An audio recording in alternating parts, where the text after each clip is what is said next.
வல்லமையும் மாட்சிமையும் நிறைந்த பரிசுத்தம் நிறைந்த தகப்பனே, பரிசுத்தமான இந்த வேளையிலே தெய்வீக ஆராதனையில் நாங்கள் கூடி வர கிருபை செய்ததற்காக நன்றி செலுத்துகிறோம்.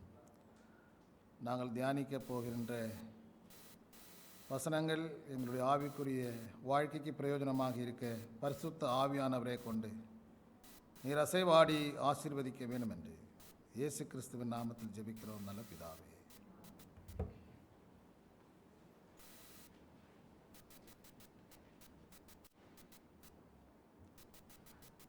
கர்த்தருடைய மகத்துவமான நாமம் மகிமைப்படுவதாக.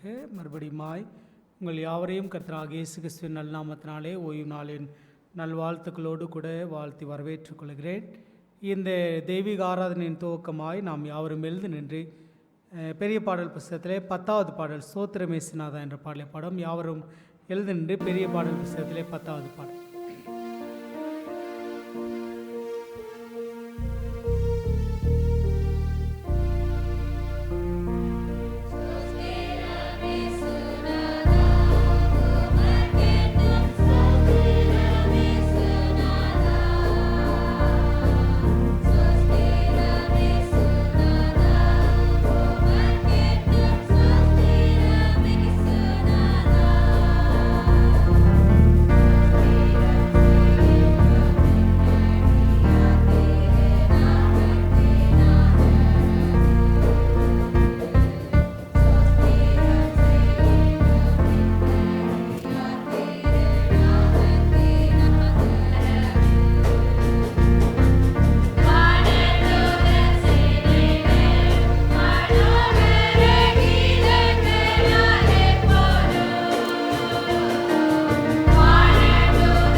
இந்த நாளினுடைய தேவ செய்திக்கு ஆதாரமாய் தெரிந்து கொள்ளப்பட்ட வேத பகுதி எபேசியர் எழுதின நிருபம் 2வது அதிகாரம் 4 முதல் 7 வசனம். எபேசியர் 2:4 முதல் 7.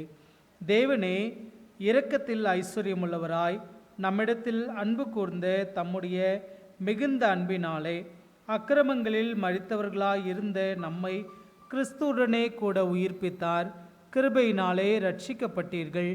கிறிஸ்து இயேசுவுக்குள் அவர் நம்மிடத்தில் வைத்த தயவினாலே தம்முடைய கிருபையின் மகா மேன்மையான ஐஸ்வர்யத்தை வருங்காலங்களில் விளங்க செய்வதற்காக கிறிஸ்து இயேசுவுக்குள் நம்மை அவரோடு கூட எழுப்பி உன்னதங்களிலே அவரோடு கூட உட்காரவும் செய்தார். வாசித்த திருவசனங்கள் வழியாய் தேவன் தாமே நம்மோடு கூட இடைப்படுவாராக. நாம் யாவரும் முழங்கால் படிக்கிட்டு தலைகளை தாழ்த்தி ஜெபம் செய்வோம்.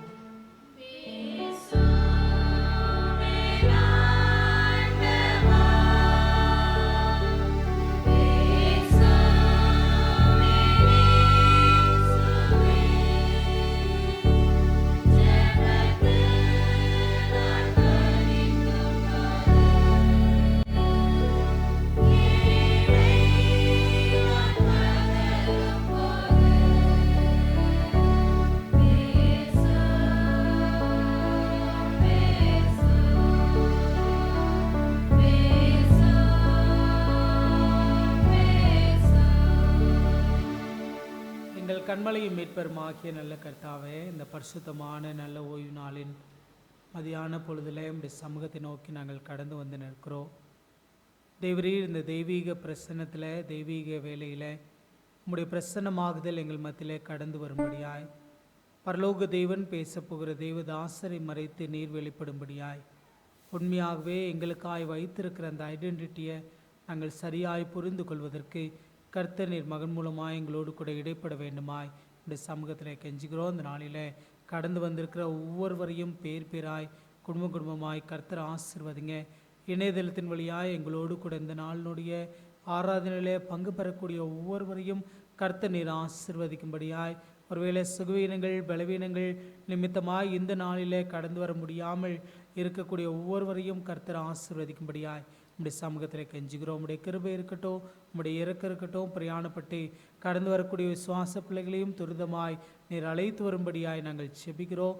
இந்த தெய்வீக ஆராதனையில் ஆரம்பம் முதல் முடிவரை உடைய தெய்வீக பிரசனம் எங்களோடு கூட இருந்து தாங்கட்டும். இயேசுவின் வழியாய் வருகிறோம் நல்ல பிதாவே, ஆமென்.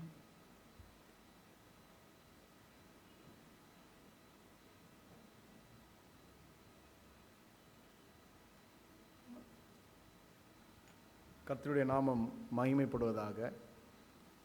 ஒருவேளை இந்த சம்பவங்கள் நீங்கள் கேள்விப்பட்டதாக இருக்கலாம், ஆனாலும் உங்களுக்கு நினைப்பூட்டுவதற்காக நான் இதை சொல்ல ஆசைப்படுகிறேன். 4 கிறிஸ்தவ நண்பர்கள் தொழில் செய்யலாம் என்று புறப்பட்டார்கள். 4வரும் நன்றாக ஜெபம் செய்தார்கள். ஆண்டவரே, நாங்கள் எங்களுக்கு அறியாத காரியங்களை செய்வதற்காக கிளம்பியிருக்கிறோம். முதல் முறையாக நாங்கள் வியாபாரம் செல்ல புறப்படுகிறோம். நீர் எங்கள் 4வரையும் ஆசீர்வதிக்க வேண்டும். உம்முடைய காரியங்களின்படி நாங்கள் நடப்போம். நீர் எங்களை ஆசீர்வதிக்க வேண்டும் என்று ஜெபம் செய்துவிட்டு அந்த 4 நண்பர்களும் தங்களுடைய தொழிலை தொடங்கினார்கள். அவர்களுக்கு முன் அனுபவம் இல்லை, ஆனாலும் ஆண்டவர் அவர்களோடு கூட இருந்தார். அவர்கள் நன்றாக ஆசீர்வதிக்கப்பட்டார்கள். 4 நண்பர்களும் அநேக பலன்களோடு திரும்பி வந்தார்கள். ஒரே இடத்திற்கு திரும்பி வந்தபோது 4 பேரும் மிகவும் சந்தோஷப்பட்டார்கள். தேவன் நம்மை ஆசீர்வதித்தார், நாம் ஏதாவது தேவனுக்கு செய்ய வேண்டும் அப்படின்னு சொன்ன பொழுது ஒரு நண்பர் சொன்னார், ஆண்டவர் 10ல் 1 பங்கு எனக்கு என்று சொல்லியிருக்கிறார். அதனால் நான் ஒரு நடுவில் ஒரு வட்டமும் சுற்றி ஒரு 9 வட்டமும் எழுதி என்னுடைய வருமானங்களை நான் மேலே தூக்கி போடுவேன். அதிலே முதல் ஒரு நடுவில் உள்ள வட்டத்தில் எவ்வளோ வருதோ அது ஆண்டவருடைய பங்கு, பேலன்ஸ் உள்ள அந்த 9 வட்டங்களில் உழுவது என்னுடைய பங்கு என்று சொன்னார். சொல்லிவிட்டு அந்த மகன் ரொம்ப சந்தோஷமாக இருந்தார். அதனால் எல்லா வட்டத்தையும் ஒரே அளவில் போடாமல் நடுவில் உள்ள வட்டத்தை மட்டும் கொஞ்சம் பெருசாக போட்டார். கடவுள் எனக்கு ஒன்றுமே தெரியாத எனக்கு இவ்வளோ லாபங்களை கொடுத்தார், அதனால் கடவுளுக்கு ஒரு பங்காக இருந்தாலும் அது கொஞ்சம் பெரிய பங்காக இருக்கட்டும்னு சொல்லிட்டு கொடுத்தார். அதே போல் அந்த ஒரு பங்கு விழுந்தது, அதை எடுத்து ஆண்டவருடைய ஆலயத்திற்கு கொடுத்தார். அடுத்த நபர் வந்தார், நான் ஒரு வட்டம் ஆண்டவருக்கு ஒரு பங்கு, அதனால் ஒரு வட்டம் போடுவேன். இந்த வட்டத்தில் மேலே தூக்கி போடுறப்ப அந்த வட்டத்துக்குள்ளே விழுறது கடவுளுக்கு, அதுக்கு வெளில விழுறது எல்லாம் எனக்குன்னாரு. நல்லா தூக்கி போட்டார். கொஞ்சம் காசு தான் விழுந்தது, அதை எடுத்து கடவுள் கொடுத்தாரு. இன்னொருத்தர் சொன்னார், நான் ஆண்டவரை ஒரு வட்டத்திற்குள்ளாக அடக்க விரும்பவில்லை, அதனால் ஒரு கோடு போடுறேன். ஒரு கோடு போட்டுட்டு என்னுடைய காசெல்லாம் மேலே தூக்கி போடுறேன். அந்த கோட்டில் விழுறது மட்டும் அவருக்கு, பாக்கி உள்ளது எனக்கு என்றார். மிகவும் சொற்பமான காசுகள் அந்த கோட்டில் விழுந்தது. 4வது நபர் வந்தார். நான் போனேன். என்னோட முதல், என்னோட ஹார்ட் ஒர்க்கு, என்னோட உழைப்பு, ஆண்டவருக்கு வேற கொடுக்கணுன்ட்டாங்க. இவங்க 3 பேரும் இந்தமாரி பண்ணிட்டாங்க. ஆண்டவர் மிகவும் பெரியவர், அவருக்கு என்ன வேணாலும் செய்ய முடியும். கரெக்டுங்களா? அதனால் நான் என்ன பண்ண போகிறேன்னா, வட்டமும் போட போகிறது கிடையாது, கோடும் போட போகிறது கிடையாது. ஆண்டவர் எங்கே இருக்கிறார்? மேலே இருக்கிறார். நான் என்னோடய காசெல்லாம் மேலே தூக்கி போடுவேன். அவருக்கு எவ்வளோ வேணுமோ எடுத்துக்கிட்டோம், பேலன்ஸ் எல்லாம் கீழே விழுறதெல்லாம் எனக்குன்னார். எப்படிப்பட்ட விசுவாசிகளாய் நாம் இருக்கிறோம்? ஆண்டவருக்கு கொடுப்பது என்று வரும்பொழுது 1000 ரூபாய் சம்பாதிக்கும் போது 100 ரூபா கொடுக்கறது ஈஸியாக தெரியுது. 10,000 ரூபா வரும்பொழுது 1000 ரூபா கொடுக்கறது, அப்பா 1000 ரூபா போயிடுமா, கொஞ்சம் தடுமாறுது. அதே ஆண்டவர் ஆசீர்வதிச்சு 50,000 கொடுக்கும்போது 5,000 ரூபாயா, வீட்டு வாடகைக்கு பாதிக்கு மேலே வந்துருமே. 1 லட்ச ரூபா வரும்பொழுது 10,000 ரூபாயா, என் பையனோட ஸ்கூல் ஃபீஸில் ஒரு டேர்ம் ஃபீஸை கட்டிடலாம்ல இருக்க. எப்படி நாம் நினைத்து கொண்டிருக்கிறோம்? நீங்கள் அநேக நபர்களுடைய வாழ்க்கையை கேட்டிருப்பீர்கள். நான் ஒரு நபருடைய வாழ்க்கையை பேசலாம்னு நினச்சேன், அதனால் வேண்டாம் என்று அடுத்த முறை உங்கள் இடத்துல பேச ஆசைப்படுகிறேன். ஆண்டவர் சொல்கிறார், என் ஆலயத்தில் ஆகாரம் உண்டாயிருக்கும்படி தசமபாகங்களை எல்லாம் பண்டகசாலையிலே கொண்டு வாருங்கள், அப்பொழுது நான் வானத்தின் பலகணிகளை திறந்து இடம் கொள்ளாமல் போக மட்டும் உங்கள் மேல் ஆசீர்வாதத்தை வரிசிக்க மாட்டோனோ என்று அதனால் என்னை சோதித்து பாருங்கள் என்று சேனைகளின் கர்த்தர் சொல்கிறார். ஆண்டவரை சோதனை பண்ணக்கூடாதுன்னு சொன்ன ஆண்டவர் இந்த ஒரு விஷயத்தில் சோதனை பண்ணுங்க அப்படின்னு நமக்கு ஓப்பனாக சேலஞ்ச் கொடுக்குறாரு. அதனால் யாரெல்லாம் பெரிய ஆசீர்வாதங்கள் வேணும், வானத்தின் பலகணிகளை திறந்து வீடு நிரம்புற அளவுக்கு ஆசீர்வாதம் வேணும்னு ஆசைப்படுறீங்களோ, இந்த தசமபாகத்தில் நாம் உண்மையாக இருந்தால் ஆண்டவர் என்ன சொல்லியிருக்கிறாரு? ஆண்டவர் வாக்கு மாறாதவர், நேற்றும் இன்றும் என்றும் மாறாதவர். அப்பேற்பட்ட ஆசீர்வாதங்களை தருவதற்கு ஆண்டவர் ஆயத்தமாக இருக்கிறார். நாம் அந்த தசமபாகங்களை தருவதற்கு ஆயத்தமாக இருக்கிறோமா என்பதே இன்றைய கேள்வி. இந்த நேரத்திலும் ஆண்டவர் அப்படிப்பட்ட சவாலை உங்களுக்கு முன்பாக வைத்து உங்களை அழைக்கிறார். இது தசமபாகங்கள், விசேஷ காணிக்கைகள், திருமண நாள் காணிக்கைகள், பிறந்தநாள் காணிக்கைகள், விசேஷ ஸ்தோத்திர காணிக்கைகள் வைக்கக்கூடிய நேரம். அந்த நேரத்திலே சபையின் செலவு காணிக்கையும் எடுக்கப்படும். எடுத்து வந்திருப்பவர்கள் முன்பு வருமாறு உங்களை அன்போடு அழைக்கிறேன்.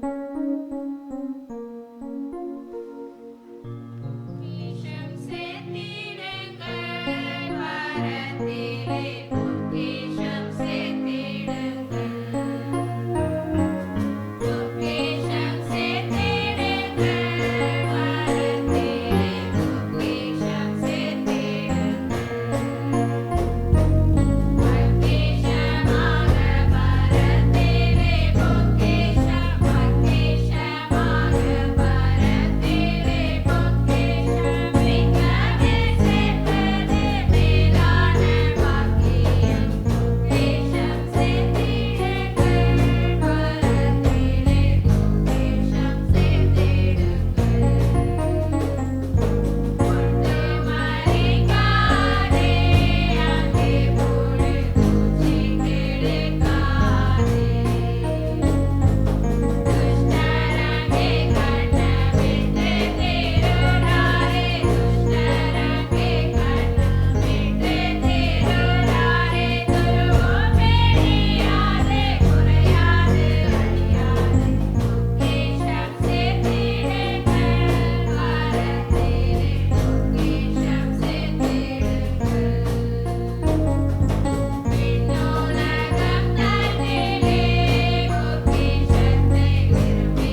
கிருபையிலும் இரக்கத்திலும் ஐஸ்வரமுள்ள எங்கள் அன்பின் பிதாவே, இந்த அருமையான ஓய்வு நாளின் காலை வேளைக்காக நமக்கு நன்றி செலுத்துகிறோம் சுவாமி. இதோ ஆண்டவரே, இந்த அருமையான காணிக்கை நேரத்திற்காக நமக்கு நன்றி செலுத்துகிறோம் தகப்பனே. இந்த நேரத்திலும் ஆண்டவரே சுவாமி, நீர் எங்களுக்கு கொடுத்த உம்முடைய ஆசீர்வாதங்களிலிருந்து ஒரு பகுதியை உம்முடைய விசுவாச பிள்ளைகள் இந்த இடத்துல படைத்திருக்கிறார்கள் தகப்பனே. திருமண நாள் காணிக்கைகள், பிறந்த நாள் காணிக்கைகள், விசேஷ தோத்திர காணிக்கைகள், ஆண்டவரே தசமபாகங்கள் வைத்திருக்கிற ஒவ்வொரு கரங்களையும் கர்த்தர் வெளிப்படுத்த வேண்டுமாக்கிறோம் சாமி. நீர் சொன்ன வண்ணமாகவே வானத்தின் பலகணிகளை திறந்து இடம் கொள்ளாமல் போகத்தக்கதாக எங்களுடைய விசுவாச பிள்ளைகள் ஒவ்வொருடைய வாழ்க்கையும் ஆசீர்வதிக்கப்பட கர்த்தர் ஆசீர்வாதங்களை திறக்க வேண்டுமாக்கிறோம் சாமி. இந்த நேரத்திலும் இணையத்தின் வாயிலாக எங்களுடைய ஆலய பண்டக சாலையிலே காணிக்கைகளை செலுத்தின ஒவ்வொரு பிள்ளைகளுக்காக ஜெபிக்கிறோம். அவர்களுடைய கரங்களையும் அவருடைய இல்லங்களையும் கர்த்தர் ஆசீர்வாதங்களால் நிறைக்க வேண்டுமாக்கிறோம் சுவாமி. எங்களுடைய திருச்சபைகளுக்கு நன்மைகளை செய்து வருகிற ஒவ்வொரு குடும்பங்களுக்காக ஜெபிக்கிறோம். அவர்கள் செய்கிற நன்மைகளுக்கு அதிகமான ஆசீர்வாதங்களை அவருடைய குடும்பங்கள் பெற்றுக்கொள்ள கர்த்தர் ஆசீர்வதிக்க வேண்டுமாக்கிறோம் தகப்பனே. இந்த காணிக்கைகளோடு ஆண்டவரே சுவாமி, எங்களையும் உடைய சமூகத்தில் படைக்கிறோம். கர்த்தாவே, எங்களை தாழ்த்துகிறோம், ஒப்படைக்கிறோம். ஆண்டவரே, நீர் எங்களையும் ஏற்றுக்கொள்ள வேண்டுமாக்கிறோம் சுவாமி. நாங்களும் 1 10 100 நாங்கள் பலன் தரத்தக்கதாக உம்முடைய நாமத்தை அநேகருக்கு நாங்கள் சொல்லத்தக்கதாக எங்களை பலப்படுத்தும். ஆண்டவரே, எங்களுடைய விசுவாச பிள்ளைகள் ஒவ்வொருவருக்காக நாங்கள் இந்த நேரத்தில் ஜெபிக்கிறோம். வியாதியிலே இருக்கிறவர்களுக்காக ஜெபிக்கிறோம். நல்ல சுகத்தை கட்டளையிடுங்க தகப்பனே. ஆண்டவரே தகப்பனே, வர முடியாமல் இருக்கிற பிள்ளைகளை ஆசீர்வதித்து அவர்களை வருகின்ற வாரங்களிலே எங்களிடத்தில் கூட்டிச் சேருங்க. எல்லா சேமங்களையும் எங்களுடைய திருச்சபையின் எல்லா பிள்ளைகளுக்கு தரவன்மாக்கிறோம் சாமி. சிறு குழந்தைகளிலிருந்து வயோதிபர்கள் வர ஆண்டவரே சுவாமி, உம்முடைய நாமத்திற்காக அவர்கள் ஆசீர்வதிக்கப்பட கர்த்தர் கிருபை பாராட்டவன்மாக்கிறோம் சாமி. உம்முடைய நாமத்தை தாங்கி நிற்பதற்காக அவர்கள் சுகப்பட கர்த்தர் கிருபை செய்யவன்மாக்கிறோம் சாமி. ஆசீர்வதியும் பலப்படுத்தும். இந்த நாளின் முக்கியமான செய்தியோடு உம்முடைய கிருபையின் கரம் கூட இருக்கட்டும். நாங்கள் அந்த செய்தியினால் பலப்பட கர்த்தர் எங்களோடு பேசும். இயேசு கிறிஸ்துவின் நாமத்தில் ஜெபிக்கிறோம் பிதாவே, ஆமென்.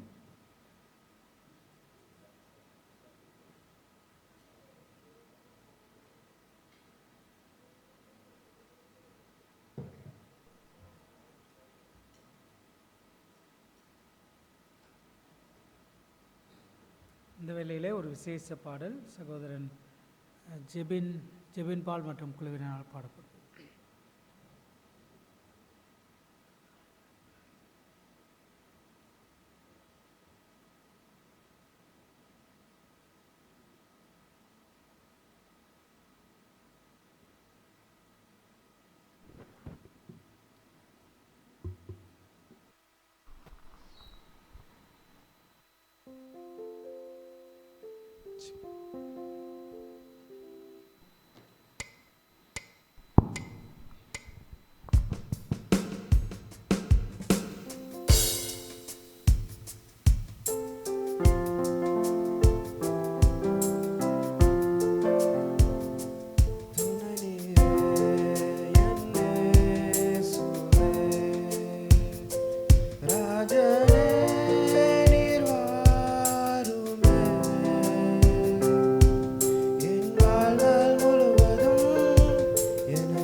ராஜனே நீர் வாருமே,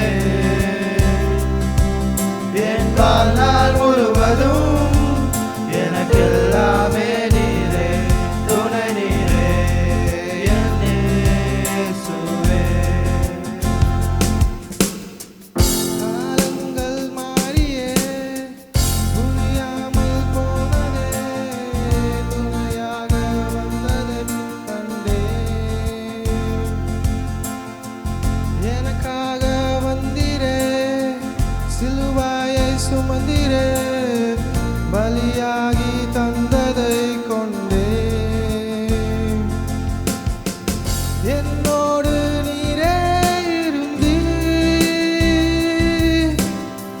பாதையில் கூட நடந்தீர், என்னோடு நீரே இருந்தீர், பாதையில் கூட நடந்தீர், என் பாவத்தை மன்னித்தீர்,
கழிப்பான நேரத்தில் கரங்களால் அணைத்தவர் நீரே.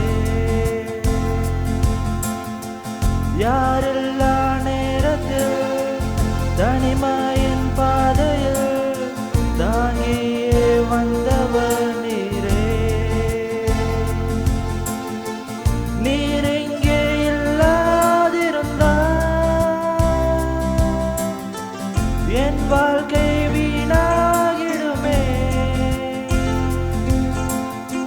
நீர் இங்கே இல்லாதிருந்தால் என் வாழ்க்கை வீணாகிடுமே. எனக்கெல்லாமே நீர்தானே.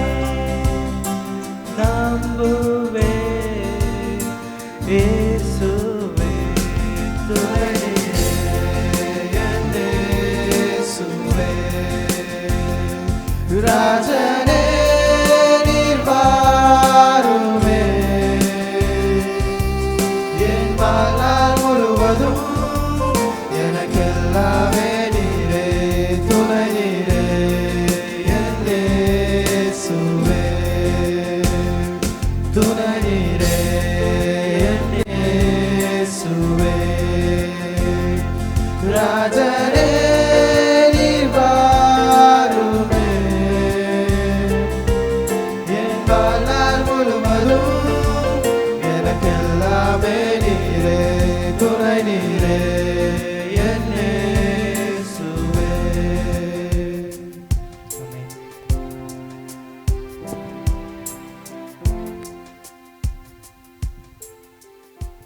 நல்ல பாடலுக்காய் ஆண்டவரை ஸ்தோத்திரிக்கிறேன். பாடின அன்பான பிள்ளைகளே, தேவன் வெகுவாய் ஆசீர்வதிப்பாராக. இந்த நாளிலே நம்ம தேவ செய்தியை பகிர்ந்து கொள்ள இருப்பவர்கள் நம்ம எல்லாருக்கும் நன்றாக பரிச்சயமான நம்முடைய திருச்சபையின் மூப்பர், நம்முடைய கோயம்புத்தூர் பள்ளியினுடைய முதல்வர் மூப்பர் ஜோ தாமஸ் அவர்கள். ஆண்டவர் அவர் மூலமாய் நம்மோடு கூட இடைப்படுவாராக.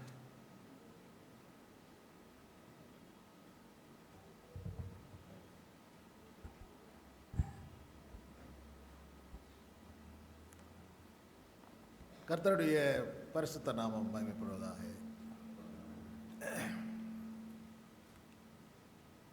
அனைவரையும் பார்ப்பதில் மிக மகிழ்ச்சி அடைகிறேன்.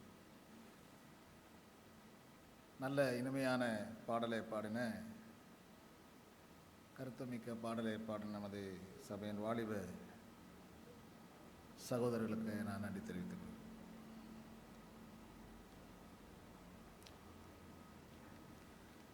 வாரத்தில் 6 நாளும் இந்த கேட்டை தாண்டி இப்படி வருவோம்.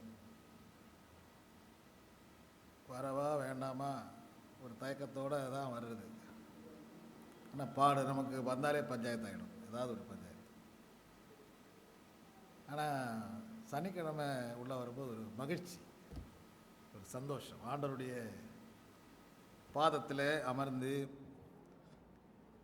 ஆண்டவருடைய வார்த்தைகளை தியானிப்பதில் ஒரு எண்ணில் அடங்கா ஒரு சந்தோஷம்.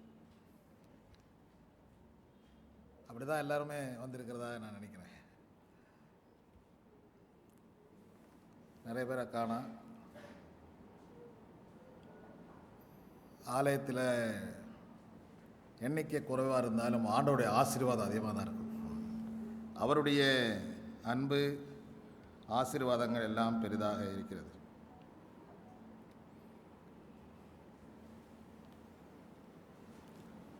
இன்றைய நாளினுடைய செய்தியானது கிறிஸ்து இயேசுவுக்குள் நமது அடையாளம். அவர் identity in Christ Jesus. ID card இல்லாத யாராவது இருக்கீங்களா? குழந்தை பிறந்தாலே அடுத்தது ஐடி பண்ணுறது தான். ஐடி இல்லைன்னா எதுவுமே நடக்காது. பெருசு எடுத்தீங்கன்னா ஏராளமான பைசா இருக்குதோ இல்லையோ ஏராளமான ஐடி கார்டு இருக்கும், நிறைய கார்டு இருக்கும். ஐடென்டிட்டி ஒரு முக்கியமான ஒரு காரியமாக இருக்கிறது. அது இந்த காலகட்டத்திற்கு மட்டுமல்ல, பழைய காலங்களிலே, பழைய ஏற்பாட்டின் காலங்களிலே ஐடி என்றது, அடையாளம் என்றது அது மிக முக்கியமான ஒன்றாக அது இருந்தது.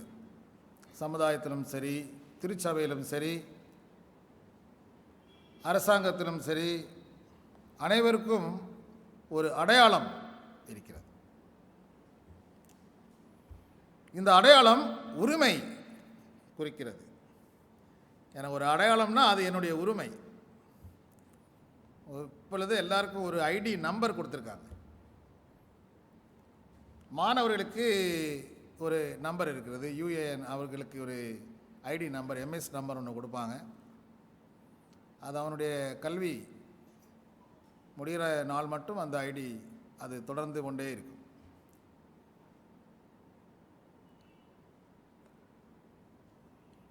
ப்ராவிடன்ட் ஃபண்டுக்கு ஒரு ஐடி இருக்குது, யூஏஎன் நம்பர் அப்படின்னு சொல்லுவாங்க. இந்த ஐடி ஒவ்வொருவருடைய உரிமை. என்னுடைய ஐடி என்னுடைய உரிமை. அது ஒரு எண்ணாக இருக்கலாம், அல்லது எழுத்தாக இருக்கலாம், ஒரு அக்கவுண்டாக இருக்கலாம். எதுவாக இருந்தாலும் சரி, அது நமக்கு உரிமையானது அப்படி என்று நமக்கு தெரியும். ஐடி கார்டு சில இடங்களில் மிக மிக அவசியம். வெளிநாடுகளில் ஐடி இல்லைன்னா உடனே பிடிச்சது என்ன செய்வாங்க? அடுத்த வேளை உணவு உள்ளதான் கொடுப்பாங்க. ஆகவே ஐடி எப்பொழுதும் கையில் வைத்திருப்பார்கள். அவர்கள் அவங்களுக்கு லேபர் கார்டு அல்லது மிடில் ஈஸ்ட் நாடுகளில் பத்தாக்கா அப்படின்னு சொல்லுவாங்க. அது அவங்களுடைய ஐடென்டிட்டி. அது எல்லையில் கிராஸ் பண்ணும் பொழுது அங்கே ஒரு செக்கிங் இருக்கும். அதை காமிச்சாதான் நீங்கள் அடுத்த ஸ்டெப் போக முடியும். நம்ம தேசத்தில் இன்னும் அப்படியெல்லாம் வரலை. ஆனால் வெகு சீக்கிரத்தில் அது என்ன செய்யும், வந்துடும். நம்ம எங்கே நின்னாலும் நம்ம காட்டி கொடுக்கக்கூடிய ஐடி, அட்வான்ஸ்டு ஐடி எல்லாம் வெகு சீக்கிரத்தில் வந்துவிடும். லொக்கேஷன், இப்பொழுது லொக்கேஷன் கேமராக்கள் இருக்கிறது. நான் வீட்டில் தான் இருக்கேன் அப்படின்னு சொன்னாலும் நம்ம காட்டி கொடுக்கறதுக்கு அந்த லொக்கேஷன் காட்டி கொடுத்து. பிரியமானவர்களே, கிறிஸ்துவுக்குள் நம்ம அடையாளம் என்ன? இன்றைக்கி நம்ம ஒரு சற்று நேரம் தியானம் செய்து கடந்து செல்வோம். ஐடி அல்லது அடையாளம் என்றது ஒரு உரிமை. அது ஒரு இட்ஸ் அ பிலாங்கிங். அதாவது எனக்கு அது என்ன சொல்லுது, என்னை சார்ந்தது. இப்போ ஒரு ஐடி, நீங்கள் ஒரு பேங்க்கு ஒரு ஏடிஎம் பயன்படுத்தும் பொழுது 2 தடவை 3 தடவை உங்களுடைய ஐடியை நீங்கள் மாற்றினீங்கன்னா என்ன ஆகும்? மாற்றி போட்டிங்கன்னா அது ஃப்ரீஸ் ஆகிடும், லாக் ஆகிடும். அடுத்து நீங்கள் மதர் பேங்கை போய் என்ன செய்யணும்? போய் அப்ரோச் பண்ணணும். ஸோ தவறான ஐடியை நம்ம என்ன செய்ய முடியாது, பயன்படுத்த முடியாது. ஆண்டவருடைய பார்வையில் நமக்கு என்ன அடையாளம்? இப்போது ஒவ்வொரு மனிதர்களுக்கும் ஒரு அடையாளம் இருக்கிறது. இப்போ ஒரு சில பேர் அவருடைய வேலையை வைத்து சொல்லுவாங்க, நான் இவ்வளோ பெரிய உயர்ந்த ஒரு வேலையில் இருக்கிறேன், அது என்னுடைய அடையாளம். நான் ஒரு சிறந்த ஒரு பிஸ்னஸ் மேன், எல்லோரும் அறிந்து கொள்ளப்பட்ட தெரிந்து கொள்ளப்பட்ட ஒரு ஸ்தாபனத்தில் ஒரு பெரிய ஒரு பிஸ்னஸ் மேன், அல்லது நான் ஒரு லீடிங் லாயர். அவர் பேர் சொன்னாலே சொல்லுவாங்க, ஒரு பெரிய வக்கீல், அல்லது சிறந்த மருத்துவர். நிறைய அடையாளங்கள் ஒவ்வொருவருக்கும் இருக்குது. ஆனால் ஆண்டவர் யோபுனுடைய புஸ்தகத்தில் நான் வாசிக்கும் பொழுது 37ஆம் அதிகாரம் 7வது வசனம் சத்தமாக வாசிங்க. யோபுவின் புஸ்தகம். சகல மனுஷரும் தம்மை அறியும்படிக்கு அவருடைய சகல மனுஷருடைய கை முத்திரிக்கும்படியாய் விரல் அடையாளம். இவ்வளோ பேர் இருக்கிறோம், நம்மளுடைய விரல் அடையாளம் ஒன்றோடு சேராது. we all have unique fingerprints. ஒரு விரல் இன்னொருத்தருடைய விரலுக்கு என்ன சேராது, துல்லியமாகாது.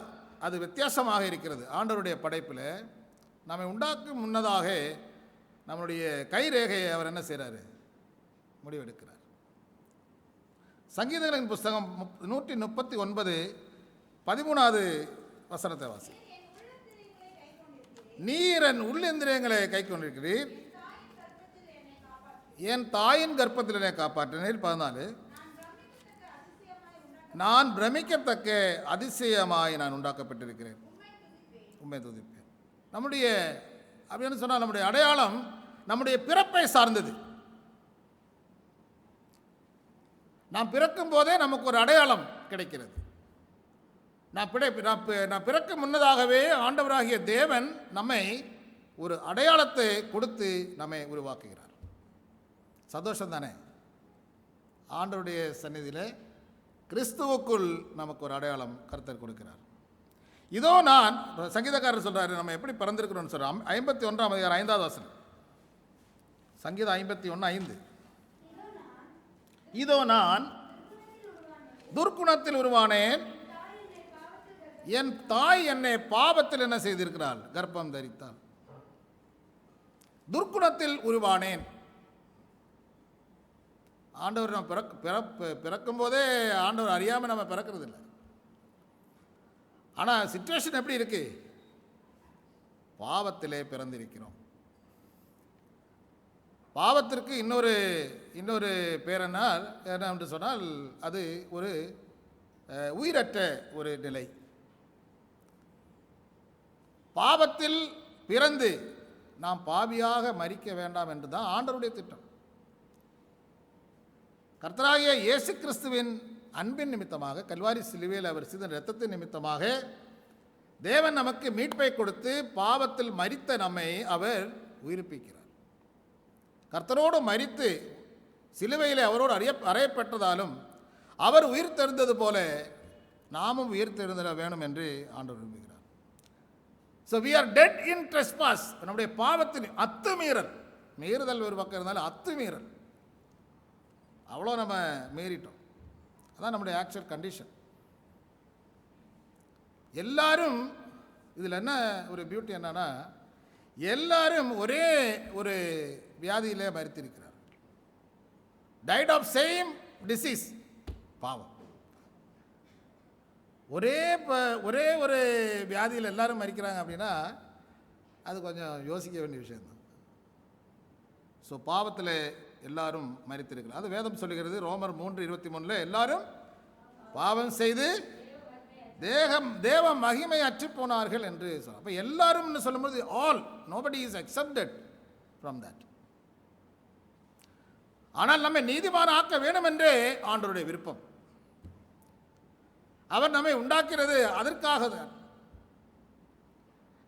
நீ உன் தாயின் கர்ப்பத்தில் உருவாகும் முன்னே நான் அறிந்திருக்கிறேன் அப்படி என்று அவர் சொல்கிறார். பிரியமானவர்களே, கர்த்தராகிய இயேசு கிறிஸ்துவானவர் அவருடைய அன்பின் மிகுதியினாலே நம்மை புது சிருஷ்டியாக்க விரும்புகிறார். ஐடி தொலைஞ்சு போனால் என்ன ஆகும்? ஐடி தொலைஞ்சு போனால் என்ன செய்யணும்? புதுப்பிக்கணும்.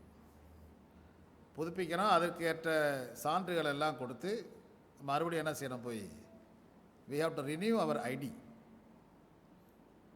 பாவியாக பிறந்துட்டோம், அதனால் அப்படி இருக்க வேண்டியது அவசியம் கிடையாது. நம்ம என்ன செய்யணும்? கர்த்தராகிய இயேசு கிறிஸ்துவனுடைய அன்பிலே நாம் நிலைத்திருக்க வேண்டும் என்று சொன்னால் நம்முடைய ஐடென்டிட்டியை நாம் புதுப்பித்து கொள்ள வேண்டும் என்று பார்க்கிறோம். ஒருவன் கிறிஸ்துவுக்குள் இருந்ததுன்னு சொன்னால் அவன் புது சிருஷ்டியாக. ஆண்டவர் நம்முடைய பழைய நிலைமையை மாற்றி நமக்கு புதிய ஒரு ஐடென்டிட்டியை அவர் கொடுக்கிறார். எபேசியர் நிருபத்தில் வாசித்தோம், தேவனோ இரக்கத்தில் ஐஸ்வர்யம் உள்ளவன். ஐஸ்வர்யவான் என்று சொன்னால் பெரிய ஒரு செல்வந்தன். அவர் எதில் ஐஸ்வர்யம் உள்ளவராக இருக்கிறார் என்று சொன்னால் அவர் இரக்கத்தில், இரக்க குணம், Mercy, is rich in Mercy. ஆண்டவர் இரக்கத்தில் பெரிய ஐஸ்வர்யவானாக இருக்கிறதாக வேதம் நமக்கு சொல்லுகிறது. அவருடைய அன்பு எப்படி இருக்குன்னு சொன்னால் ஒரு தகப்பனுடைய அன்பு. அப்பா எல்லாம் எப்படி இருப்பாங்க? ரொம்ப ஸ்ட்ரிக்டாக இருப்பாங்க. பசங்க எப்பொழுதும் தாய்கிட்ட தான் ரொம்ப கொஞ்சம் அப்படி நெருங்குவாங்க. அவங்களுடைய காரியங்கள் ஈஸியாக நடக்கும். ஃபாதர்ஸ்கிட்ட அவ்வளோ ஈஸியாக நடக்காது. எல்லாம் படித்து காலேஜுக்கெல்லாம் போவாங்க, முடிச்சுட்டு வேலைக்கு போவாங்க. எப்படியாவது 25 நாள் ஓட்டுவாங்க. 25 நாள் ஒரு ஃபோன் வரும், ஏதாவது கொஞ்சம் காசு அனுப்புங்க. இன்றைக்கி எவ்வளோ சம்பளம் கிடைச்சாலும் இன்றைய தலைமுறைக்கு என்ன இல்லை, அது பத்தாது. ஏன்னால் செலவு செய்வதற்கு ஏராளமான வழி இன்றைக்கு இருக்கிறது. 25 நாள் வரைக்கும் எப்படியாவது இருப்பாங்க. ஆனால் அந்த நாள் அந்த தகப்பனை ஞாபகம் வரும். நம்ம தகப்பன் எப்படி இருக்கிறாருன்னா அப்படிதான். ஒரு கதை ஒன்று இப்படி இருக்கு.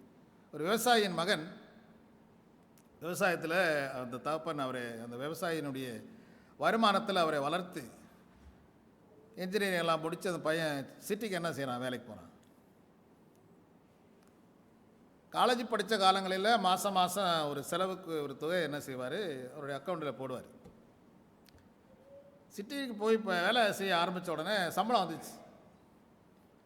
சம்பளம் வந்தோடனே அந்த அக்கௌண்ட்டு, அப்பாவுடைய அக்கௌண்ட் என்ன தேவையில்லை, அப்பாவுடைய அக்கௌண்ட்டு தேவையில்லை, புது அக்கௌண்ட்டு, கம்பெனியில் புது அக்கௌண்ட்டு, மாதம் சேலரி வரும். ஆனால் இந்த வாலிப சகோதரனுக்கு அந்த சேலரி என்ன செய்யாது, பத்தாது.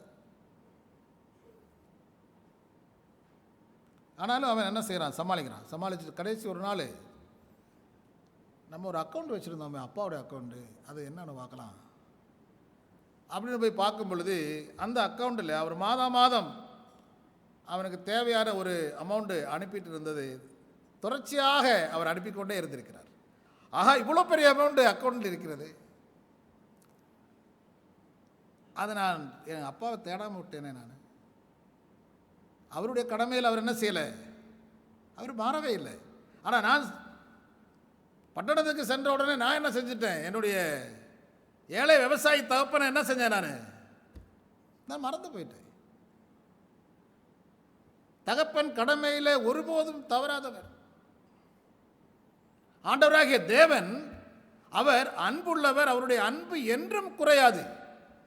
நம்ம எவ்வளோ லெவல் போனாலும் சரி, சில நேரம் நம்ம என்ன செய்வோம், நம்மளுடைய ஐடென்டிட்டி மறந்துடும். ஆண்டவர் நமக்கு ஒரு ஐடென்டிட்டி கொடுத்துருக்காருல்ல, அந்த ஐடி கார்டை மறந்துடும். ஆனாலும் அவர் நம்ம மேல் கரிசனை உள்ளவராக இருக்கிறார். பிரியமானவர்களே, இந்த உலக பிரகாரமான தகப்பன் அவ்வளோ அன்பாக இருக்கும் பொழுது நம்மளை படைத்த ஆண்டவர் எவ்வளவு அன்பாக இருப்பார் என்று நினைத்து பார்ப்போம். தாவீது ஒரு சூழ்நிலையில் அவருடைய மகன் அவருக்கு விரோதியாக மாறிவிடுகிறான். அவன் பிறருடைய அந்த ஃபஸ்ட் ஒப்பீனியன் செகண்ட் ஒப்பீனியன்லாம் கேட்பாங்க, இது செய்யலாமா, இன்னொரு தட்டை போய் கேட்குறது, இது செய்யலாமா, அப்படியெல்லாம் கேட்டு அவன் தனக்கு விரோதியாக மாறின அந்த சூழ்நிலையிலும் கூட தகப்பன் எப்படி இருக்கிறார், ஓ மை சன் அப்சலோம். அவர் சாகும்போது அப்சலோமை நினைத்து வருத்தப்படுறார். ஓ என் மகனே அப்சலோமேன்னு கதறி அழுகிறார். அவன் எதிரியின் கைகளில் மாட்டிக்கொள்ளும் பொழுது என் நிமித்தம் அவனை என்ன செய்யுங்க, தண்டியாதீங்க. ஆண்டவர் அப்படிதான் சொல்றாரு, என் நிமித்தம் நீ என்ன செய், விட்டு. நமக்காக ஒவ்வொரு நாளும் போராடுகிற நமது பரம தகப்பன். ஓம் இன்னைக்கு எல்லாம் நம்ம ஆண்டவருடைய பாதத்தில் ஆண்டவருடைய பார்வையில் நாம் எல்லாம் Absalom. we are all one Absalom. மறந்துடாதீங்க, ஃபார் மை சேக் அப்படின்றார். ஒவ்வொரு நாளும் அப்படிப்பட்ட அன்போடு நம்மை வழிநடத்துகிற நமது ஆண்டவர், நாம் பாவத்தில் மரித்தவர்களாக இருந்தாலும் நம்முடைய ஐடென்டிட்டியை, நம்முடைய அடையாளத்தை அவர் மாற்ற வேண்டும் என்று அவர் ஐஸ்வர்யம் உள்ள ஒரு இரக்கத்தில் ஐஸ்வர்யம் உள்ள ஒரு தகப்பனாக ஆண்டவர் இருக்கிறார் என்று நாம் மறந்துவிட வேண்டாம். இரண்டாவதாக பார்க்கும் பொழுது ஆண்டவருடைய இரக்கம் அளவற்றது, அதுக்கு அளவு கிடையாது. ஒரு உலக பிரகாரமான தகப்பனுக்கு இவ்வளோ ஒரு அன்பு இருந்தால் நம்முடைய ஆண்டவராகிய தேவனுடைய அன்புக்கு ஒரு நாளும் அதுக்கு அளவு கிடையாது என்று பார்க்கிறோம். நாம் அந்த கீடெக்ஸ்ட் மறுபடியும் வாசிப்போம். பேசியிருக்கிறது 2ஆம் அதிகாரம் 4-7 வரைக்கும் வாசிப்போம். தேவனோ இரக்கத்தில் ஐஸ்வர்யம் உள்ளவர், நாம் அன்பு கூர்ந்து தம் மிகுந்த அன்பினாலே அக்கிரமங்களில் மரித்தவளாயிருந்த நம்மை எப்படி உயிர்ப்பித்தார்? கிறிஸ்துவோடு கூட உயிர்ப்பித்தார். அக்கிரமங்களில் மரித்தவளாய் இருந்த நம்மை அவருடைய அன்பின் நிமித்தமாக கிறிஸ்து இயேசுவினோடு கூட நம்மை உயிர்ப்பித்தார் என்று திருவசனம் நமக்கு கூறுகிறது. கர்த்தராகிய இயேசு கிறிஸ்துவானவர் இந்த உலகத்தில் வெளிச்சம் கொடுப்பதற்காக, இருளில் இருக்கக்கூடிய இந்த உலகத்தை ரட்சிப்பதற்காக கிறிஸ்து இயேசு இந்த உலகத்தில் வந்ததாக நாம் பார்க்கிறோம். ஒரு சம்பவம், யாத்ராகம புஸ்தகத்தில் ஒரு சம்பவத்தை சொல்ல வருகிறேன். மோசேனுடைய வாழ்க்கையை பார்க்கும் பொழுது மோசேக்கு ஒரு ஐடென்டிட்டி இருந்தது, அவருக்கு ஒரு அடையாளம். எபிரேய பாலனாக பிறந்த அவரை எப்படி கொண்டு போனாங்க? எங்கே கொண்டு போனாங்க? ஒரு எகிப்தியராக அவருடைய ஐடென்டிட்டி மாறி போச்சு. அது ஏன் மாறிவிட்டதுன்னு நமக்கு அனைவருக்கும் தெரியும் அந்த கதை. எகிப்து தேசத்திலே அவர் பார்வோனுடைய அரண்மனையிலே வாழ்ந்தபோது அவருடைய அடையாளம் வேறையாக இருந்தது. அடையாளத்தை ஆண்டவர் மாற்றி விடுற சில நேரம். ஒரு நாள்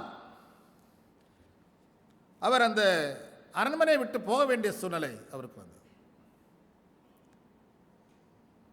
நம்முடைய வாழ்க்கையிலும் கூட நாம் நினைக்கின்ற சில காரியங்கள் நிரந்தரம் அல்ல. நாம் அதை விட்டு வர வேண்டிய நேரம் வரும்பொழுது ஆண்டவர் என்ன செய்வார்? நாமே அதிலிருந்து வெளியே கொண்டு வந்துடுவார். ஒரு சூழ்நிலை உருவாகி அவர் வெளியே வருவதாக பார்க்க அந்த வசனத்தை நாம் வாசிக்கலாம். யாத்ராகம புஸ்தகம் 33ஆம் அதிகாரம் 16வது வசனம். எனக்கும் உன் ஜனங்களுக்கும் உம்முடைய கண்களிலே கிருபை கிடைத்தது என்பது எதனால் அறியப்படும்? How do I know my identity? உம்முடைய கண்களிலே எனக்கு தயவு கிடைத்தது என்பது நான் எப்படி அறிந்து கொள்வேன்? வாசிங்க, தொடர்ந்து வாசிங்க. 17. நீர் எங்களோட வருவதனால் அல்லவா எல்லாரிலும் நானும் உம்முடைய ஜனங்களும் விசேஷித்தவர்கள் என்று விளங்கும். நீங்க யாருங்க? விசேஷித்தவர்கள், விசேஷித்த அடையாளத்தை உடையவர்கள். நானும் உம் ஜனங்களும் விசேஷித்தவர்கள். ஆண்டவர் அதுக்கு ஒரு தெளிவான ஒரு மோசைக்கு அங்கே ஒரு சந்தேகம், அவருடைய ஐடென்டிட்டி மேலே ஒரு சந்தேகம் நமக்கு ஏற்படுமா? எப்பயாவது, என்னைக்காவது நாம் சந்தேகப்பட்டிருக்கோமா? That we are special people, நாம் ஒரு விசேஷித்த ஒரு ஜனம் என்று திருவசனம் அடிக்கடி நம்மை நினைவூட்டுகிறது. ஆனால் சில இப்படிப்பட்ட சூழ்நிலைகளில் நாம் என்ன செய்கிறோம்? அதை நாம் மறந்து விடுகிறோம். ஆண்டவராகிய தேவன் அப்படி அல்ல. அவர் அந்த வசனத்தை வாசிங்க, 19வது வசனம். அதற்கு அவர், என்னுடைய தயை எல்லாம் நான் உனக்கு முன்பாக கடந்து போக பண்ணி கர்த்தருடைய நாமத்தை உனக்கு முன்பாக கூறுவேன். எவன் மேல் கிருபையாயிருக்க சித்தமாயிருப்பேனோ. வாசிங்க. அவன் மேல் சொல்லுங்க. போதும் போதும் போதும் போதும் போதும் போதும். எவன் மேல் சித்தமாயிருக்க விரும்ப ஆண்டவர் விரும்புகிறார். எகிப்தியர்கள், இஸ்ரவேலர்கள் அல்லது அந்த பார்வோன், இஸ்ரவேலர்கள் எகிப்தியர்களோட சிறந்தவர்களா? நீங்கள் நியாயாதிபதிகள் புஸ்தகத்தில் வாசித்தீங்கன்னா மோர் தேன் 7 டைம், 7 தடவைக்கு மேலே கர்த்தருடைய நாமத்தை அவங்க என்ன செஞ்சாங்க? ஆண்டவருக்கு விரோதமாக அவங்க நடந்தாங்க. மோர் தேன் 7 டைம்ஸ் அது ரெக்கார்ட் ஆகிருக்கு. ஒவ்வொரு நேரத்திலும் தேவனுக்கு விரோதமாக, தேவனுடைய நாமத்துக்கு விரோதமாக, ஆண்டவருடைய சந்நிதியை விட்டு போகக்கூடிய, இந்த உலகத்தை நேசிக்கக்கூடிய பிள்ளைகளாக அவர்கள் இருந்த போதிலும் அந்த வசனம் ஆண்டவர் அதான் சொல்றார். நேர ஒரு it's a encounter between Moses and God. இவங்களோட அவங்க சிறந்தவர்கள் அல்லது இவங்க மேன்மையானவர்கள் அப்படியெல்லாம் இல்லை. நான் எவன் மேல் என் கண்களில் யாருக்கு தயவு கிடைக்க வேண்டுமோ, எவன் மேல் கிருபையாய் இருக்க சித்தமாயிருப்பேனோ அவன் மேல் கிருபையாயிருப்பேன், எவன் மேல் இரக்கமாயிருக்க சித்தமாயிருப்பேனோ அவன் மேல் இரக்கமாயிருப்பேன் என்று சொல்லி, நீங்கள் விசேஷித்தவர்கள் உங்கள் மேல் கிருபையாயிருப்பதற்கும் உங்களை நேசிப்பதற்கும் ஆண்டவர் சித்தமுள்ளவராக இருக்கிறார். அதாங்க அதுக்கு தட்ஸ் த ஒன்லி ஆன்சர். இவர்கள் சிறந்தவர்கள் அதனால் இவர்களோடு இருப்பேன், இவர்கள் குறைந்தவர்கள் இவர்களோடு இருக்க மாட்டேன்னு ஆண்டவர் சொல்லலை. நான் யார் மேல விருப்பமா இருக்கிறேனோ அவங்களோட நல்லா இருப்பேன்.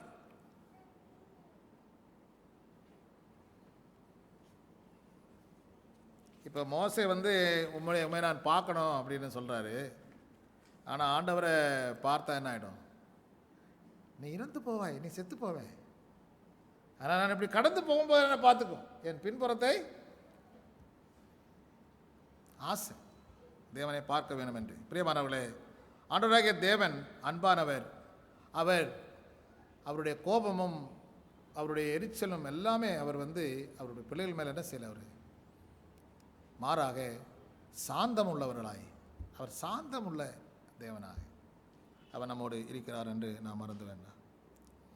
His mercies are endless.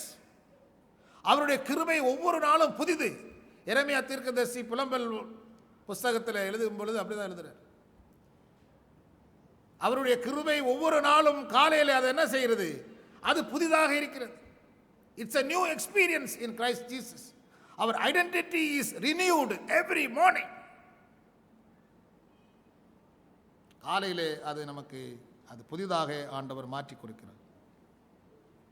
God can change our identity. கர்த்தராகிய ஆண்டவர் நம்முடைய அடையாளத்தை நமக்கு மாற்றி உன்னை பாவியாக இருக்கிற உன்னை பரிசுத்தப்படுத்துவதற்கும் நீதிமான ஆக்குவதற்கும் ஆண்டவர் சித்தமுள்ளவராக இருக்கிறார்.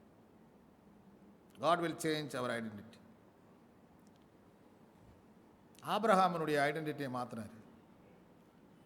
ஆபிரகாமுடைய ஐடென்டிட்டி என்ன? ஆபிராம் அப்படி இருந்தவரை அவர் எப்படி மாற்றினார்?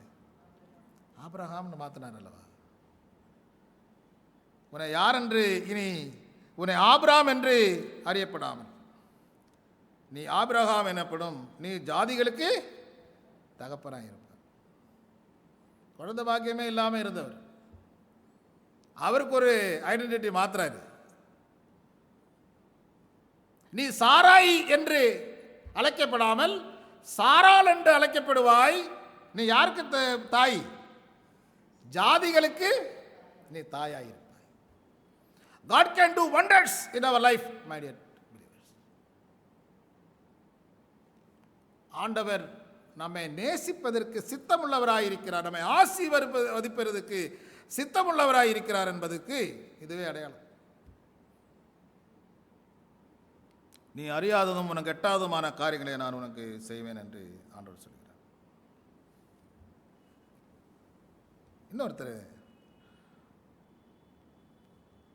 இன்னொருத்தருடைய மோசே கேட்டார், ஆண்டவர் நான் ஏமாத்திரம் நீ போய் அந்த எகிப்து தேசத்தில் போய் என் ஜனத்தை என்ன செய், நீ கூட்டிட்டு வான்னு சொல்லும் பொழுது நான் ஏமாத்திரம், என்னுடைய ஐடென்டிட்டி என்னை அவங்க எப்படி ஏற்றுக்கொள்வாங்க? இந்த கேள்வி நிறைய பேர் கேட்டிருக்காங்க. எல்லாத்துக்கும் ஒரே பதில் தாங்க, நான் உன்னோட இருப்பேன், நான் உன்னோட இருப்பேன். உங்களுடைய எல்லா சந்தேகத்திற்கும் எல்லா பிரச்சனைகளுக்கும் ஆண்டவர் கொடுக்கின்ற ஒரே தீர்வு, நான் உன்னோட இருப்பேன். நீ நம்புகிறியா? Why me? என்ன ஆண்டவரே ஏன் அழைக்கிறேன்? இதே தான் அப்போஸ்தலர் பவுலர். அவர் ஒரு யூதன் என்று சொல்லப்படுறாங்க. அவருடைய வாழ்க்கையில் ஆண்டவர் ஒரு நாள் அவருடைய ஐடென்டிட்டியை மாற்றி விட்டார். தமஸ்குக்கு போயிட்டு இருந்தார். அங்கே போயிற வழியில் ஆண்டவர் அந்த இடத்துல என்னுடைய ஐடென்டிட்டி நான் மாற்றுவேன்னு சொல்லி அவரை அங்கே தொட்டார். அன்னையிலேருந்து ஒரு சில நாட்களில் அவர் ஆறாக மாறிட்டார். சவுலாக இருந்தவர் பேர் மாறி போய், பேர் ஆளை மாற்ற முடியாது, பேரை மாற்றலாம். அடையாளத்துக்கு பேர் அட்ரஸ் தான் மாறும். ஆள் யாரு? ஒரே ஆளு தான். ஆண்டவராகிய தேவன் நமக்கு கொடுத்திருக்கின்ற இந்த அழைப்பு பவுலாருக்கு அன்று கொடுத்தார். அவருடைய அடையாளத்தை மாற்றி விட்டார். ஞானஸ்நானம் பெறும்போது ஒரு பேர் மாற்றுவாங்க. நான் ஸ்கூலில் படிக்கும்போது என்னுடைய வகுப்பில் நாங்கள் 3 பேர் ஒரே பேர், 3 பேரும் ஜோஸ். ஜோஸ், என்னுடைய பேர் ஜோ கிடையாது, ஜோஸ். எங்கள் பாஸ்டர் நாங்கள் வச்ச பேர் ஜோஸ். எங்கள் அப்பா பேர் தாமஸ். ஆசையை வச்சாங்க. 3ஆம் கிளாஸில் படிக்கும்போது 3 பேர் ஒரே பேர், ஜோஸ் தாமஸ். அப்போ என்னுடைய கிளாஸ் டீச்சர் அவங்களுக்கு ரெஜிஸ்டரில் அதை மெயின்டைன் பண்ண முடியல. எப்படி 3 பேரும் ஒரே மாதிரி பேர் வச்சுருக்கு? ஐடென்டிட்டி ஆள் வேறையாக இருக்குது, ஐடென்டிட்டி ஒன்றா இருக்குது. ஆள் வேறையாக இருக்குது, ஐடென்டிட்டி ஒன்றா இருக்குது. அது கூடாத காரியம். ஒருத்தரை ஜாய்ன்னு மாற்றினாங்க, JOY. தாமஸ் எல்லாருக்கும். அப்பா பேர் மாற்ற முடியாது, அது பெர்மனண்ட் ஐடென்டிட்டி. தகப்பனுடைய ஐடென்டிட்டி என்ன செய்ய முடியாது? மாற்ற முடியுமா? மாற்ற முடியாது. அப்போ ஒருத்தர் ஜாய், ஒருத்தர் ஜோஸ். அவருக்கு அந்த பேரை கொடுத்துட்டாங்க. எனக்கு ஜோன்னு மாற்றிட்டாங்க. இப்போ எங்கள் ஊரில் போய் நீங்கள் ஜோன்னு சொன்னால் தெரியாது, ஜோஸ்ன்னு சொன்னால் தான் தெரியும். ஐடென்டிட்டி பேரில் கிடையாது. ஆண்டவர் நமக்கு கொடுக்கின்ற ஐடென்டிட்டி எந்த நேரமும் ஆண்டவரால் என்ன செய்ய முடியும்? Names are not constant my dear church members. கர்த்தருடைய அன்பு நிலையானது, அவருடைய வாக்குத்தத்தம் நிலையானது, அவருடைய நேசம் நிலையானது. அவர் நினைத்தா நம்ம எந்த நேரமும் அவர் என்ன செஞ்சிருவார்? அவருடைய ஐடென்டிட்டி நமக்கு கொடுக்க சித்தமுள்ளவராக இருக்கிறார். பவுலாருடைய ஐடென்டிட்டி ஆண்டவர் மாற்றி விட்டார். அவர் கேட்டார், ஆண்டவரே நான் என்ன செய்ய நீ சித்தமாக இருக்கிறீங்க? எனக்கு என்ன ஐடென்டிட்டி கொடுக்க போறீங்க? என்ன செய்ய போறீங்க? நீ யாரு? ஃபர்ஸ்ட் அவருக்கு கடவுளுடைய ஐடென்டிட்டியை கேட்கிறாரு. நீ துன்புறுத்துகிற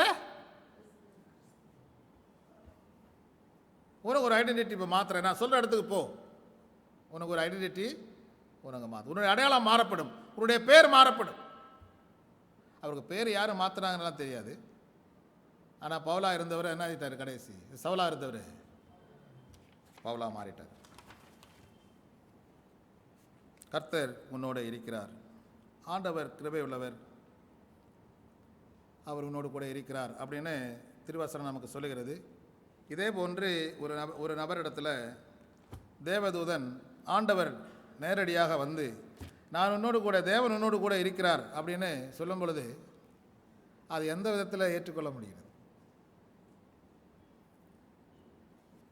நியாயாதிபதிகளின் புத்தகத்துக்கு வாங்க. நியாயாதிபதிகள் 6ஆம் அதிகாரம் 13வது வசனம். அப்பொழுது கிதியோன் அவரை நோக்கி, என் ஆண்டவனே, கர்த்தர் என்னோட இருந்தால் இவைகளெல்லாம் எங்களுக்கு நேரிடுவானேன்? போதும் போதும், கர்த்தர் எங்களோடு இருந்தால் எங்களுக்கு இவைகள் எல்லாம் ஏன் நேரிடும்?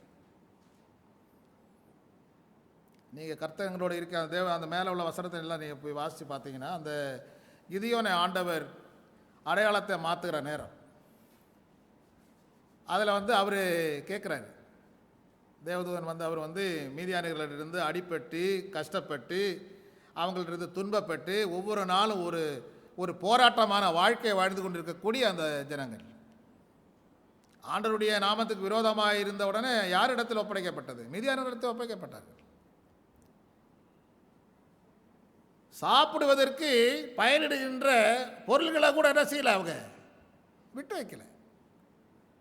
அதை காப்பாற்றுறதுக்கு அவங்க ஒவ்வொரு நாளும் போராடினாங்க. கிதியோன் அப்படி போராடி கொண்டிருக்கிற வேளையில் கர்த்தருடைய வார்த்தை அவனுக்கு வருகிறது, நான் உன்னோடு கூட இருக்கிறேன் அப்படிங்கிறார். நம்ம ரொம்ப துன்பத்தில் வியாதி நினச்சிட்டு, வேதனை நினச்சிட்டு, தொல்லைப்பட்டு, கடன் பட்டு இருக்கிற சூழ்நிலையில் பாஸ்டர் வந்து சொல்லுவார், ஆண்டவர் உங்களோடு இருப்பார். என்ன பாஸ்டர் இப்படி இருக்குது, வாழ்க்கை இப்படி இருக்குது, நீங்கள் ஆண்டவர் என் கூட இருக்கிறேன்னு சொல்கிறீங்க? அதாங்க உண்மை. விசுவாசமானது நம்பப்படுகிறவர்களின் உறுதியும் காணப்படாதவர்களின் நிச்சயமாய் இருக்கிறது. எபிரேயர் 11:1 வாசிக்கிறோம். நம்முடைய விசுவாசம் எப்படி இருக்கிறது?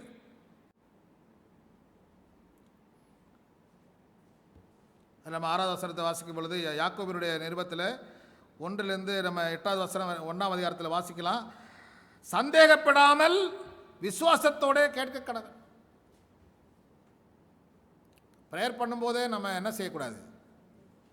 சந்தேகத்தோடு கேட்கக்கூடாது, விசுவாசத்தோட நாம் கேட்க வேண்டும். இருமாப்புடையவன் தன் வழிகளிலெல்லாம் நிலையற்றவனாய் இருப்பான். நம்மளுடைய இருமாப்பு, நம்முடைய ஐடென்டிட்டியில் இருமாப்பு இருக்கிறதா? நம்முடைய அடையாளத்தில் ஒருவேளை அப்படி இருக்கும் என்று சொன்னால் நாம் செய்கின்ற காரியங்கள் அது நிலையற்றதாக காணப்படும்.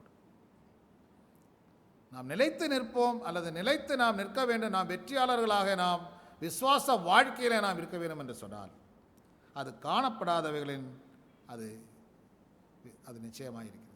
காணப்படாதவைகளை எப்படி விசுவாசிப்பீங்க?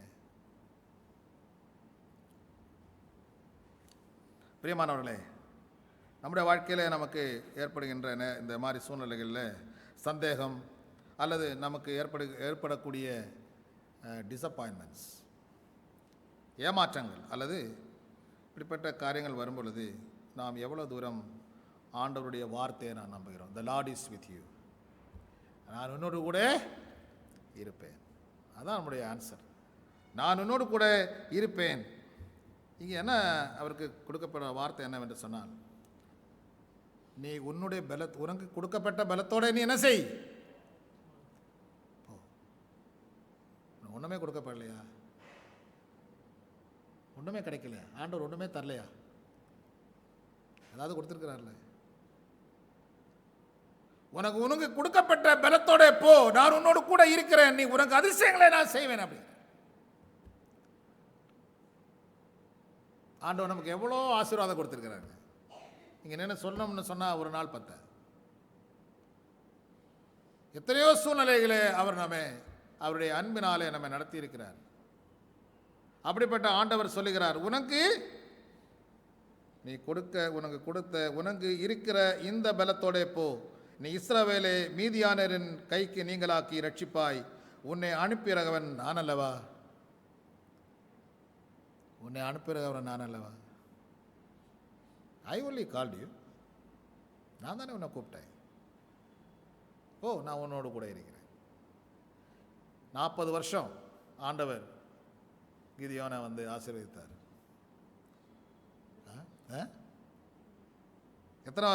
எத்தனை ஆண்டுகள் அவர் ஆட்சி செய்தார்? 20 40 20 வருடமா? 20 வருடங்கள். இந்த வசனத்தை வாசிங்க.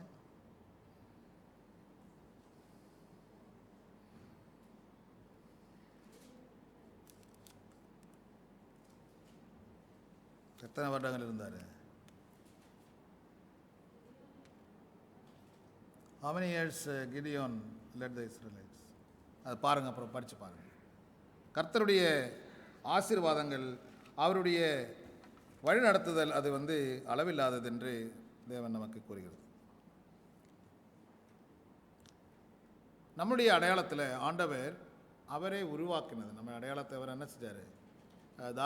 தாவீது சங்கீதங்களில் நம்ம வாசிக்கும் பொழுது தாவீது பக்தன், அவ்வளவு அவர் ஆண்டவருடைய அன்பை தெரிந்தவர்.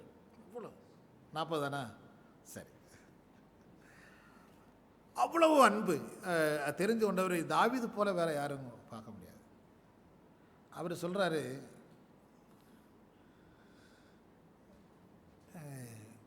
நீர் என்னை இவ்வளவு பிரம்மாண்டமாய் படைத்திருக்கிறீங்க, தேவனுடைய நம்முடைய செய்கையாக இருக்கிறோம், we are your masterpiece.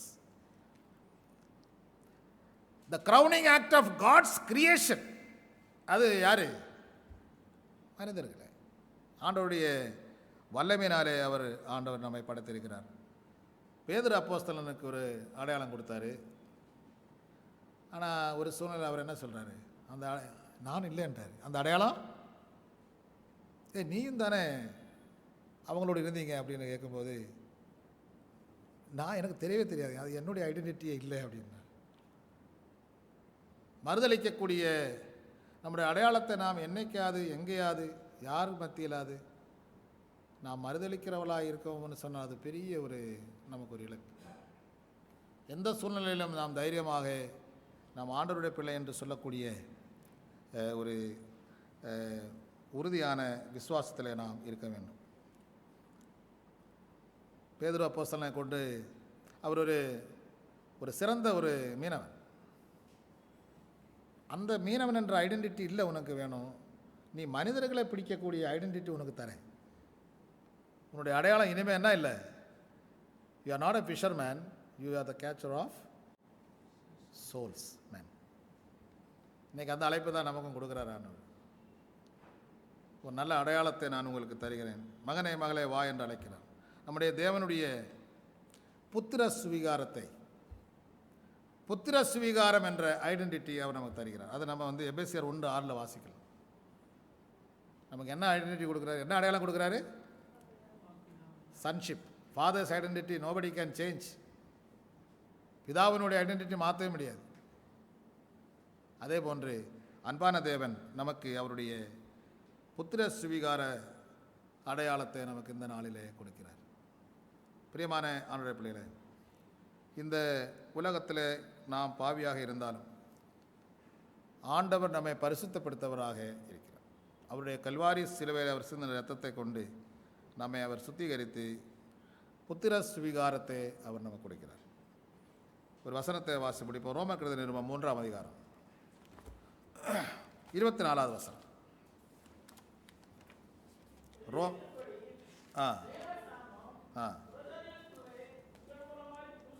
ரோமர் 3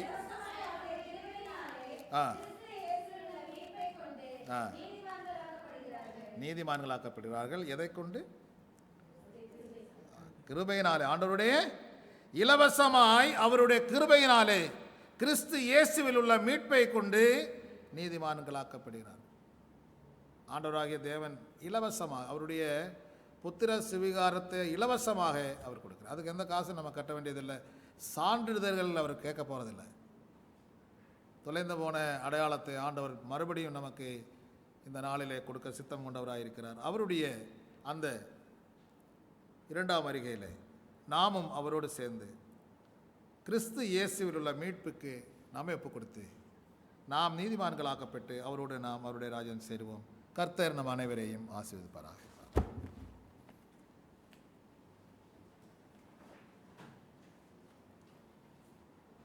கர்த்தர் நமக்கு கொடுத்த அந்த ஐடென்டிட்டியை, அந்த அடையாளத்தை தரித்து கொண்ட பிள்ளைகளாய் வாழ்வோம். நல்ல தேவ செய்திக்காய் ஆண்டவரை ஸ்தோத்திருக்கிறேன்.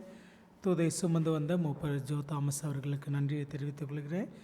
கேட்ட சத்தியத்திற்கு நம்மை ஒப்புக் கொடுக்கத்தக்கதாக யாவரும் எழுந்து நின்று பெரிய பாடல் புஸ்தகத்திலே 469வது பாடல் தாமதமின்றி இயேசுவை சேர் என்ற பாடல்.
அன்பாக நேசிக்கிற நல்ல ஆண்டவரே, பரிசுத்தமான தெய்வீக ஆராதனையில் நாங்கள் கூடி வந்து மை ஆராதிக்கவும் மை பாடவும் நீர் எங்களுக்கு செய்த நன்மைகளை நாங்கள் நினைத்து பார்க்க தந்த தெய்வக்காய் நன்றி செலுத்துகிறோம்.